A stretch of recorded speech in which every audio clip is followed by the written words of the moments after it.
Début de balade dans les pas de notre guide Jean-Michel Leca. Première rencontre, un couple de cigognes, protégés des dérangements par la hauteur de l'arbre choisi, l'observation en est aisée. Plus difficile en revanche de voir la si discrète bouscarle de Séti. À l'oreille, elle s'annonce. En guise d'avant-goût, Jean-Michel en sort une de sa poche. C'est un oiseau qu'on entend toujours mais qu'on voit jamais. Et donc, moi je suis sûr de l'entendre quand j'arrive et ça me permet de montrer aux gens ce que c'est, quoi. Même si on la voit pas, ils auront une idée de la taille du volume de l'oiseau, etc. Après l'oreille, c'est l'œil qu'on régale. La si bien nommée phragmite des joncs nous offre l'étonnant balai par lequel elle marque son territoire. Un tout petit territoire mais qu'elle défend âprement. Phragmite qui est reconnaissable à son sourcil clair, juste sous le sourcil foncé comme ça.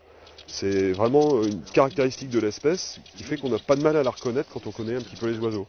Et au point de vue du volume, vous voyez, c'est un oiseau qui est assez petit. Si on compare par exemple à un merle ou à une grive, voilà ce que ça donne.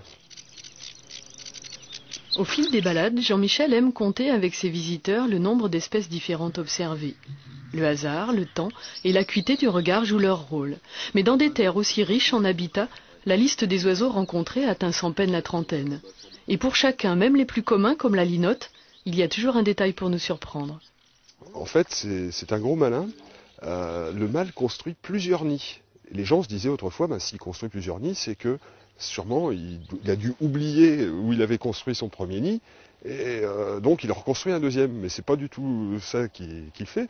Il construit un premier nid, il attire une première femelle, et une fois que la femelle a choisi son nid, il peut se consacrer à d'autres femelles, comme ça, ainsi de suite.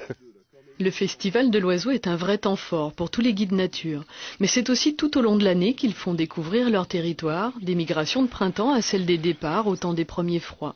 En baie de Somme, on peut observer plus de 350 espèces différentes.